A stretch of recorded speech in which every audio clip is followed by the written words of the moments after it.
अजय, होश में आ जाए। अजय,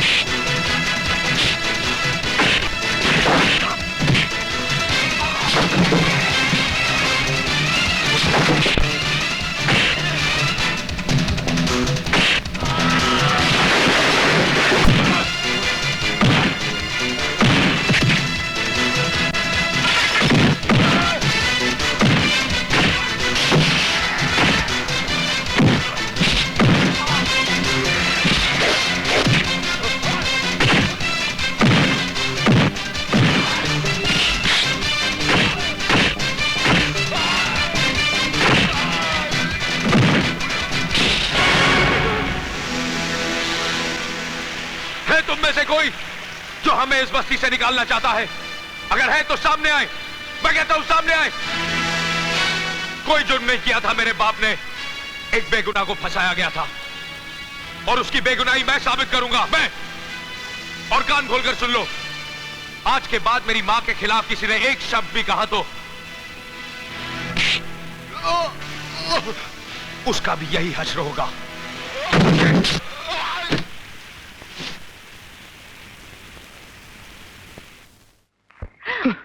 क्या कर रहा है? दवा तो लगाने दे। नहीं लगानी।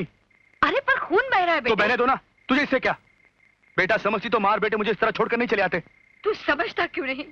हमें खुद ही अपना अंजाम मालूम नहीं। देखा ना, तूने अपनी आंखों से देखा है कि हम मौत के मुंह में आ गए हैं। अब इसमें तुझे कहाँ घसीटती मैं? क्यों? कायर समझ रखा है अपने इस बेटे को? राज में अरे एक बार कहा होता, तेरे एक इशारे पर अपनी जान निछावर कर देता। लेकिन तू थोड़ी मुझे कुछ कहेगी। मैं थोड़ी तेरा बेटा हूँ। तेरे तो सिर्फ ये राज कैसी बातें कर रहा है? तुझे मैंने अपना दोस्त नहीं भाई समझा है। तू तो साले कुछ बोलना मत, मुंह तोड़ दूंगा तेरा। तूने तो साबित कर दिया है कि मैं तेरा कुछ नहीं, बस बातें करता है अपनेपन की। साले तेरी हिम्मत कैसे हो मुझे अकेला छोड़ जाने की? अच्छा बाबा माफ भी कर दे। मैं कौन होता हूँ माफ करने वाला? माफी तो मुझे मांगनी चाहिए तुम लोगों से, जो आप लोगों को अपना समझ बैठा हूँ। पागल हूँ ना, बेवकूफ हूँ ना? राज, मैं जानती हूँ तुझे बहुत बुरा लगा है। अरे बुरा लगने की बात है कि नहीं? है कि नहीं माँ? है राज, लेकिन तू अपनी माँ को माफ नहीं करेगा। अच्छा बाबा, मैं तेरे पाँव पड़। अरे माँ, ये क्या कर रही है तू? तूने चाहे मुझे कुछ भी समझा हो, लेकिन मैंने तुझे हमेशा अपनी माँ का दर्जा दिया है। हाँ, थोड़ा बहुत गुस्सा तो कभी कभी आ जाता है, इसके लिए मुझे माफ कर दे माँ। माफ कर दे मुझे। अब देखना तेरा ये बेटा क्या करता है। Dad, dad.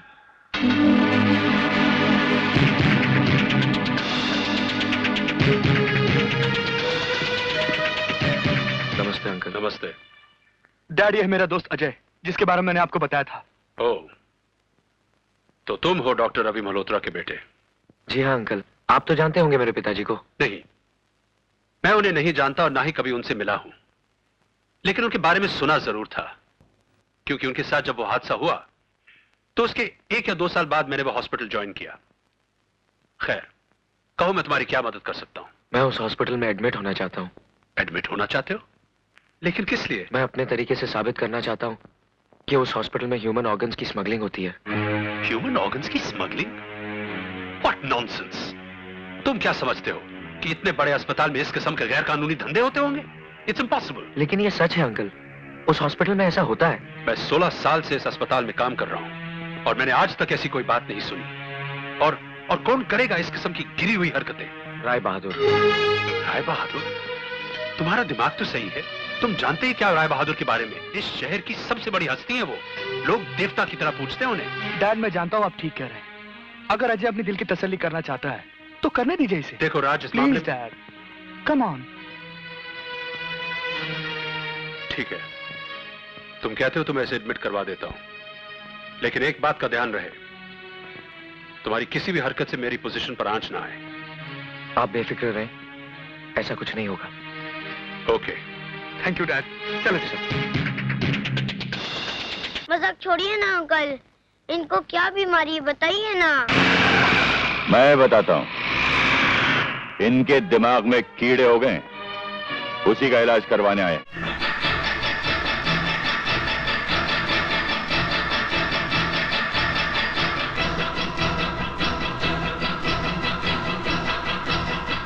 लगता है मेरी बीमारी के बारे में काफी जानकारी है आपको। हाँ, इस बीमारी को अच्छी तरह पहचानता हूं मैं। यही बीमारी इसी अस्पताल में एक डॉक्टर को भी हो गई थी। हमने उसका ऐसा इलाज किया कि अब उसे कोई तकलीफ नहीं। लेकिन आप मुझ पर वही ट्रीटमेंट दोहराने की कोशिश मत कीजिएगा, वरना। फिक्र मत करो, तुम्हारा इलाज पूरी जांच पड़ताल के बाद बहुत ही खास डॉक्टरों से करवाया जाए। ये इलाज तुम्हें बहुत महंगा पड़ेगा। महंगे सस्ते की फिक्र मैं नहीं करता, बस इलाज इस तरह होना चाहिए कि बीमारी का नामो निशान तक बाकी ना रहे। यकीनन ऐसा ही होगा, क्योंकि हम उस मरीज में जाती दिलचस्पी लेते हैं जिसका रोग हमारे लिए चैलेंज बन जाए। और इसका नमूना कल सुबह होने से पहले हम तुम्हें दिखा देंगे।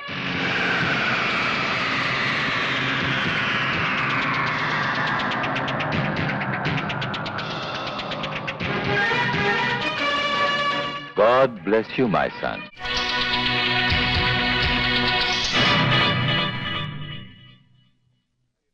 हटो भैया हटो। Sorry sir. No problem no problem. जिंदा है? Yes sir. Oh no problem.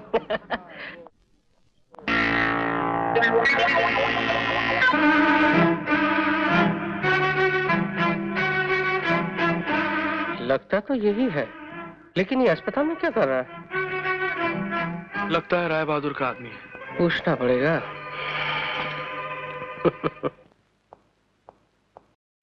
Hello. कैसे हो बेटे? अब तबीयत कैसी है? कुछ दिनों का मेहमान है सर, बचने का कोई चांस नहीं। क्यों? ऐसी क्या बीमारी हो गई है इसे? ये पूछिए कौन सी बीमारी नहीं है इसे। सब सब केले की वजह से। केले?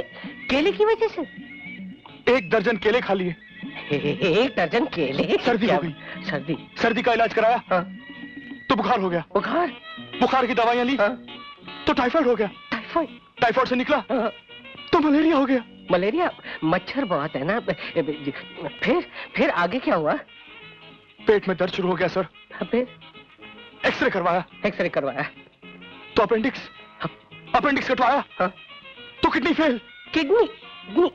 और जब इसे पता चला कि किडनी फेल है इसकी, सर इसे हार्ट अटैक हो गया सर। Heart attack?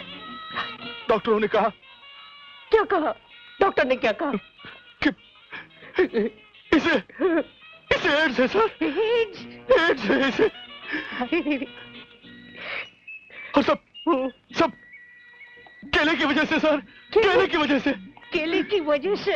नहीं खाऊंगा कभी केले, नहीं खाऊंगा। मैं चलता हूँ सर। यहाँ एड्स। चलता हूँ बेटे। जा रहे हैं सर? कहाँ जा रहे हैं? कफन लेने। फोन करने। हाँ आता हूँ। हाँ चलता हूँ। साला भाग गया। क्या कह रहे हैं आप डैडी? बेटी उसके बचने का कोई चांस नहीं है।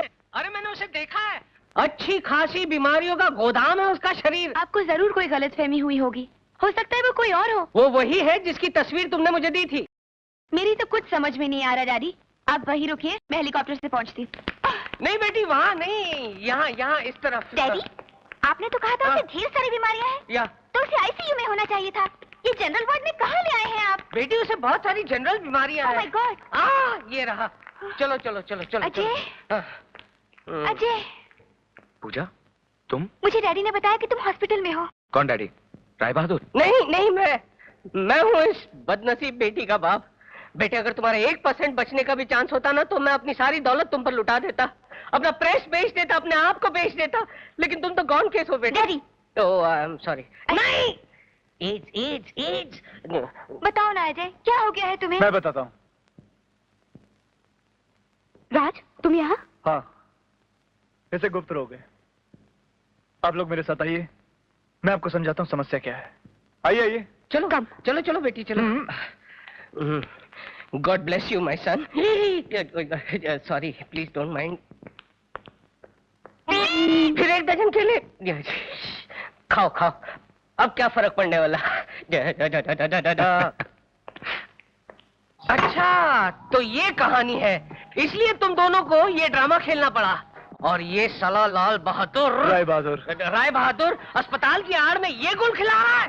बस अब उसके काले कारनामों से मैं पर्दा हटाकर ही रहूंगा और मेरा अखबार यूं बिकेगा, यूं। देखिए अंकल, आप ऐसा कुछ मत कीजिएगा।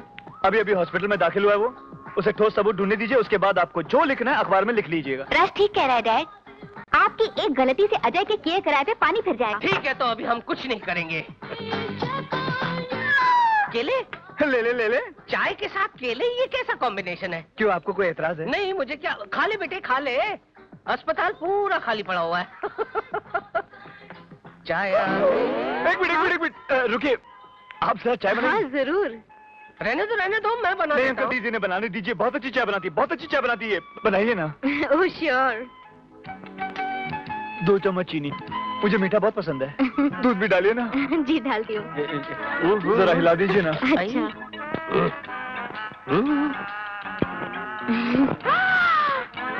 राज, हाँ। चाय इसीलिए बनवाई जा रही थी ना? नहीं, मैं वो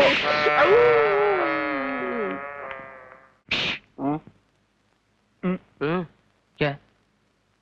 किसी ने हमें देखा तो नहीं? नहीं, हम तीनों में से किसी ने नहीं देखा। गुड, आप चाय पीजिए, मैं गाना गा के आता हूँ। गाना?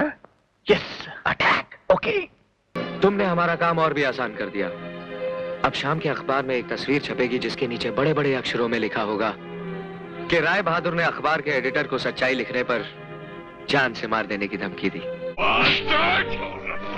मैं तेरा खून पियाऊंगा। और यही बात इस टेप रिकॉर्डर में रिकॉर्ड हो चुकी है। Thank you for your kind pleasure. मैं तुम सबको देख लूंगा। राय साहब, बाय द वे, आपके बीवी बच्चे हैं? क्यों? क्योंकि घर जाकर आखिरी बार आप अपने बीवी बच्चों को प्यार से गले लगा सके और ये झुंझुना भी उन्हें दे सके, क्योंकि कल डॉक्टर जगदीश की गवाही के बाद आप इसे खेलने के लिए जिंदा नहीं रहेंगे।